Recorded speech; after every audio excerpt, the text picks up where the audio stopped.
Are we ready to go? Yes, wonderful. Hello. All right, good morning, everybody. Welcome to the press conference hosted by WWF, that's the Worldwide Fund for Nature. We are marking this first weekend, which is a good time to take stock. Outside, the temperatures are definitely dropping, while inside, things are hotting up. My name is Bernadette Fischler-Hooper, and I'm the head of international advocacy for WWF UK. And I'm joined here by several fantastic colleagues to discuss how far the negotiations are from reaching an agreement. So here's what we're going to do today. First, I will tell you a little bit about the mission for the Global Biodiversity Framework, what's the latest and what's the progress. Then I will pass on to my colleague Guido Broekhoven, the head of policy, research and development with WWF International, who will update us on the state of play when it comes to implementation, the footprint, the targets, and other things. Then we will hear from Florian Titze, who is the policy advisor for international biodiversity with WWF Germany, and our resident expert on finance, which is quite a hot topic here, as we all are very aware. And lastly, I will pass on to Lucia Ruiz, who is the biodiversity and finance coordinator with WWF Mexico, and she's our lead on 30 by 30, another very famous topic here. We will each regale you for 5 minutes maximum with our talking points, and then we will, of course, have also time for questions. We need, however, to leave this place at 10:25 because the next press conference starts promptly. So if we don't get everything done, or if you have more questions afterwards, you can also find us in the back outside the green room for more in-depth conversations or additional questions. Great. So without further ado, let me kick off. One of our top priorities for the Global Biodiversity Framework is to see a clear, inspiring, and of course, ambitious mission for 2030. The mission that we have in the latest draft text talks about halting and reversing the loss of biodiversity by 2030, and parties seem to be generally comfortable with that. We want to also see that it has to achieve a nature-positive world. Simply put, that means that we should have more nature in 2030 than we had in 2020. And we need more nature because it's the source of our health, our security, and our prosperity. And it is important that the mission is easy to communicate, that it's inspiring, and that it's aspirational. And we think that halting and reversing the loss of biodiversity for a nature-positive world fits that bill perfectly. At the end of the day, the goals and targets will only be words on paper unless they're being implemented. So having an inspiring mission that is aspirational and that can rally both the public and the political momentum, that will help with this implementation. And it will also help with leveraging more support for countries who will be implementing the goals and targets. And they are to a large extent, in the Global South, where most of the biodiversity lives, so to speak. So luckily, the negotiations in the COP15, so after the open-ended Working Group 5, have started out not with more of the same. It looks like they have changed gear quite a bit. Brackets are dropping like flies. Whips are being cracked. More recently, the speed has dropped again, and that means that there are still concerns, in particular about progress on core issues like resource mobilization and 30 by 30. That's why our experts are here today to talk to us about that in a minute. One thing needs to be clear, though. Negotiators need to do both. They need to up the ambition and lower the word count before ministers arrive. This bracket cull must not come at the expense of ambition. Because at the end, this needs to be still a global deal that delivers a nature-positive world. But yeah, generally, there are reasons to be hopeful that governments are really grabbing this probably last best chance to turn things around for nature and to rescue our precious life support system.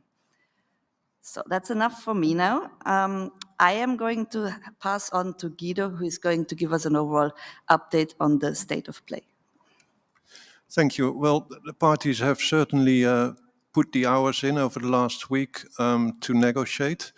And one of the areas that's really a priority for the framework and for WWF to see in the framework is a human rights-based approach. And we've continued to see progress that started in the open-ended working group, to continue that in the negotiations here at COP. There is convergence about a integration of the human rights-based approach and the right to a healthy environment in the preambular sections of the framework, which really sort of provides the guidance on how the framework will be implemented. Now, so that's progress. On a number of other areas, we are much less positive and actually quite concerned.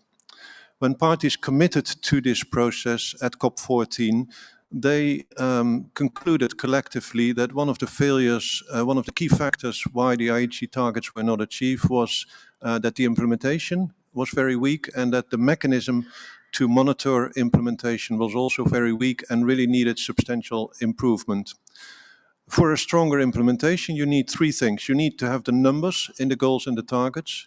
You need to have the indicators to measure progress. And you need to have a system in place to collectively review during implementation and then ratchet up action if the review shows that you're not on track to achieving your goals and targets. Now, let me start with that third one. There seems to be convergence amongst parties that there needs to be a regular collective review of progress. However, there's no agreement and there seems no willingness to then actually collectively ratchet up action on the ground if it turns out that progress is insufficient. So what we are seeing, rather than putting the details in place to increase action after the review, we see that parties have taken the hatchet to the ratchet. They're really not putting the time in to hammer out the details needed to put that ratchet mechanism in place. And we're really worried about that because there's an essential element. Parties seem not to learn the lessons from the Aichi targets. Now, on the other two elements, on the indicators, there is pressure to decrease the number of indicators. That's problematic because if you agree on a certain set of goals and targets, but you don't put the indicators in place to measure progress on all of these goals and targets, then you start to cherry pick. You measure progress on some targets, but not on other targets, and you won't know where you are with the overall framework. And then finally, on the numbers, that's obviously a very sensitive issue, numbers that need to be agreed in goals and targets, because that sets the overall level of ambition for these particular issues that parties agree to. So discussions on numbers have actually not started yet, and we are concerned that that is really pushed further down the road, and that it will be too late to really maintain ambition, and that there will be last-minute agreements based on a lowest common denominator. Now then finally, an observation on the substantive issues. Lucia will be talking about conservation ambition. However, there's also goal B on sustainable use. We believe that the parties need to agree to halve the footprint of production and consumption. Unfortunately, in the discussion so far, we don't see convergence yet on that level of ambition that is required. And we're really concerned that while parties may agree on ambition on one part, there's not a comprehensive approach to the ambition that is needed to halt and reverse biodiversity loss. Thank you. Thanks a lot, Guido, for that great overview. So there is some reason for hope, but more reason for concern, I would say. It's heartening to hear that human rights are still at the heart of this progress, because people and their rights are essential for this global biodiversity framework. And yeah, like I said earlier, the implementation is where the rubber hits the road. So that needs to be done properly and in a structured manner. Indicators tell us how we're doing. Again, very important issue. And ambition needs to have clear numbers, otherwise we don't know what we're aiming for. And lastly, the footprint, we must not forget about that. It's a topic that's particularly close to WWF's heart as well. Right, excellent. So now let's talk a little bit about the money. Over to Florian. Thank you, Bernadette. Well, when we came here to COP15, we were quite concerned about financing potentially becoming the deal breaker of a successful, ambitious GBF to be agreed here. And to give a quick summary of what that deal should be on a broad scale, it's really two things. It's financing green and greening finance, meaning we need more money, of course, more financial resources for the implementation of the framework from all sources that are available. And we need to also reduce the investments, minimize the investments in things that contribute to the destruction of nature. So these two things working together to have the financing package together. And we're still quite concerned now. The negotiations on financing, they haven't really entered the hot phase yet, but that doesn't mean it's less important. We've started with more technical parts of the text, and we need to acknowledge that we have seen, since we're here, a bit of more constructive engagement between parties. The discussions and the talks have been more pragmatic, and parties seem to be negotiating in good faith, which is a very positive sign, and that really needs to continue. So when actually the ministers get here, then they can focus their attention on the really big questions and those parts of the negotiations on financing that have not yet been resolved or where no consensus at that moment will have emerged. And to talk a little bit about what really needs to happen when the ministers are getting here, which is when the financing discussions really will ramp up, we need them to make more commitments. We need especially those countries that are expected to contribute financial resources for the implementation, also in the Global South, to really make pledges and commit more financing, in particular international financing to developing countries, because the developing countries will urgently need those financial resources for the implementation. And as we have heard, implementation is really the critical area after we've hopefully adopted an ambitious plan here. So we not only have it on paper, but we're actually doing it on the ground. Something that I also want to mention is, because often, of course, we're talking about the big need on international financing, on financing from all sources, but also what ministers really can do and what they should do here is also give signals to the big international financial institutions, the international development banks, the IMF, the World Bank, because there's a lot of potential as well to support the implementation and the financial support for that implementation of the framework. I'll stop here. Thank you. Thanks a lot. As we all are very aware, finance is the make-or-break issue here, or one of the make-or-break issues here, and it's a very complex issue. So that's why I particularly like this financing green and greening finance headline to explain or to structure the conversation a little bit more. And it looks like ministers really have the work cut out when they arrive next week for that. Well, another important topic that we want to not wait any longer to hear about is 30 by 30. So over to Lucia. Thank you, Bernadette, and welcome everyone. Well, Target 3, also known as 30 by 30, is very close to many of our hearts. So it has been a great expectation to get to this point. Yesterday, finally, discussions on Target 3 began, and we are looking forward on how the conversations will advance. In the past hours, in the past negotiations, what has been very much stressed out is that we need a pragmatic approach, and we should be using Aichi Target 11 language as the basis to make sure that we are consistent, but that is also the basis from which ambition begins for Target 3, also known as 30 by 30. We've also seen in the room a spirit of commitment throughout all of the nations, all of the parties that are participating, so we celebrate this. However, we need to ratchet up as well the ambition and the conversations to make sure that we get in time for the high-level segment.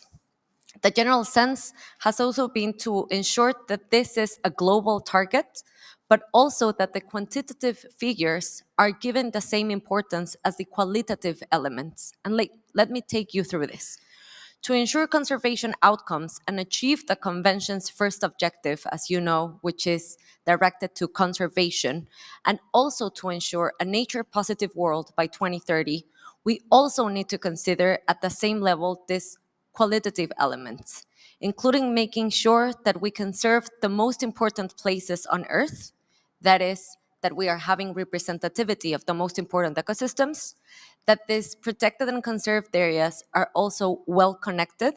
We ended 2020 with only 7.8% of protected areas well connected. So we definitely need to push much more on this.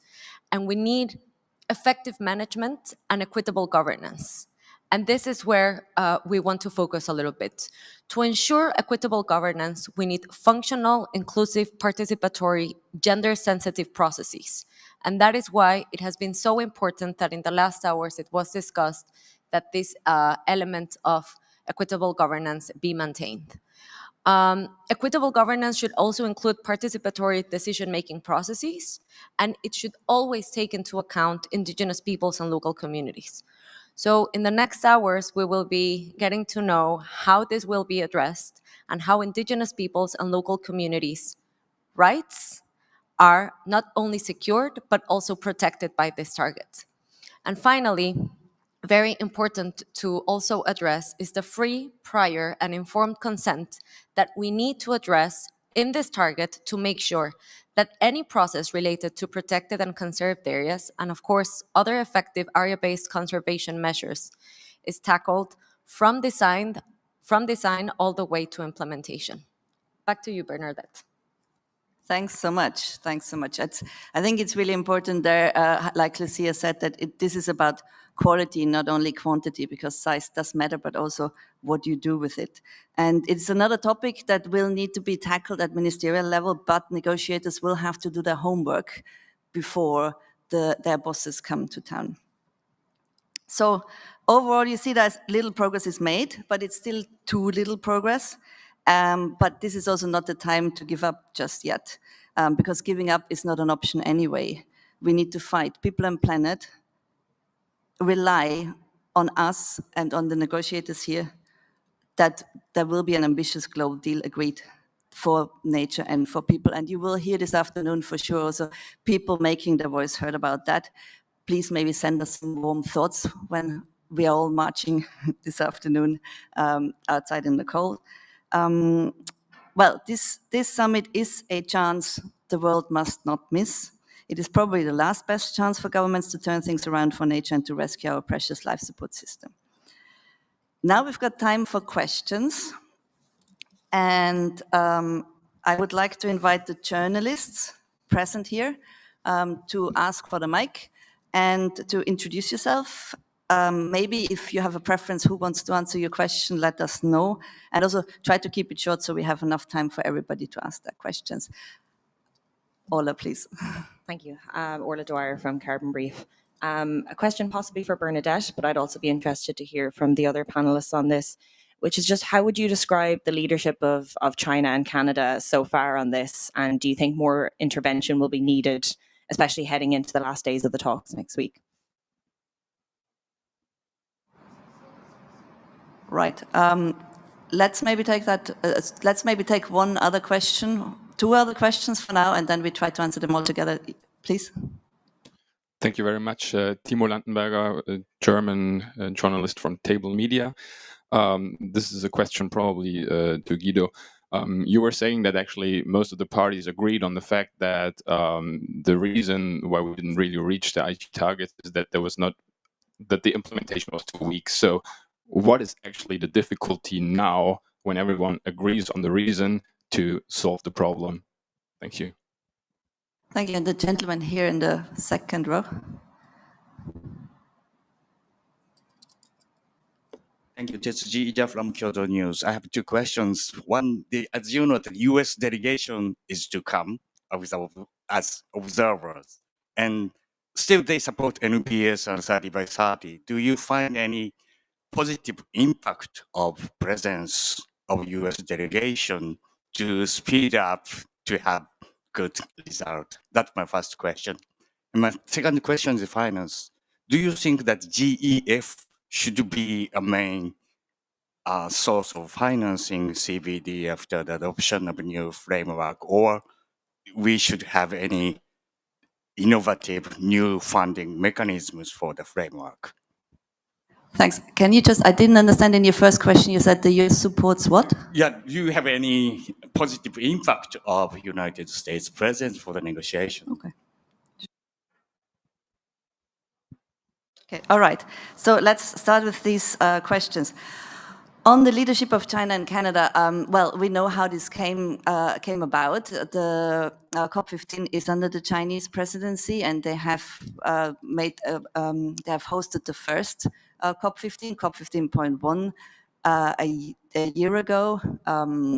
With heads of states involvement, and they have also contributed for important things like, for example, the theme of ecological civilization to this conference. Canada came into play because it's hosted here in the headquarters of the CBD, which is in Montreal.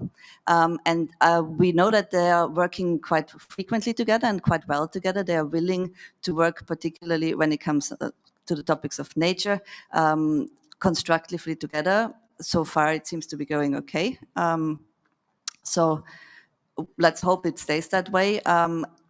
And yeah, we'll see how it goes. But so far, there's no reason to complain, really. I'm also going to come back on the question on the US delegation. So as you quite rightly say, they're observers, and all observers are very welcome, including us. We feel that they all have really important contributions to make. President Biden and his ambitions for nature are very welcome, and I'm sure that the people will listen and maybe also be inspired by his leadership on these things. And yeah, so we think that will any kind of leadership normally helps, and leading by example is often the best way to do it. Guido, are you okay to talk about the implementation part? Yeah, thanks. I think there's different layers to that question. The first one is, of course, political commitment. There wasn't enough political commitment to actually implement the Aichi targets. And at the moment, we're still seeing a lack of commitment to translate sort of high-level statements by leaders, such as the Leaders' Pledge for Nature, to translate that into ambition in the negotiation room. On the specifics of the implementation mechanism, there's a number of concerns around that mechanism, and it will require extra effort, extra capacity in a fairly short time frame for parties to put these different steps of the mechanism in place. I think these are valid concerns, but they can also be addressed. I mean, there is support available, capacities can be provided to put that mechanism and the details in place. Final point is that parties have consistently avoided and postponed a rigorous discussion on the details of the implementation mechanism. And as a result, they're now running out of time to put these details that are needed for that mechanism to put those in place. So there's a time factor as well. Again, we think that can be resolved here and now, so that we don't have to revisit and are at the same place in a few years' time. Thank you. Yes, and on your second question, I think everyone acknowledges that there are existing challenges currently in the current financial architecture, the multilateral financing in particular. And some of these challenges are that financing is often not flowing fast enough, that access is a bit too slow and not as efficient as it maybe could be. And I think what we have to do here in the remaining time is to really figure out what are the best options to address that. How can we improve that situation, and including especially for developing countries who need quick access of financing. This is another point to really start implementing fast. We need that money available. And for that, we think all options should be on the table for parties to consider in the meantime until COP15 has concluded. Excellent. I'm terribly sorry, but we're actually out of time because we need to leave in 1 minute because the next press conference starts at 11:30 sharp. So we are going to go now, but we will be hanging around. So do find us at the back entrance of the green room for further questions, or if you want us to elaborate on anything we said anymore. Also, do join us on the march this afternoon. Wrap up warm. If you're not coming, send us warm thoughts. And thank you very much. And well, see you hopefully soon.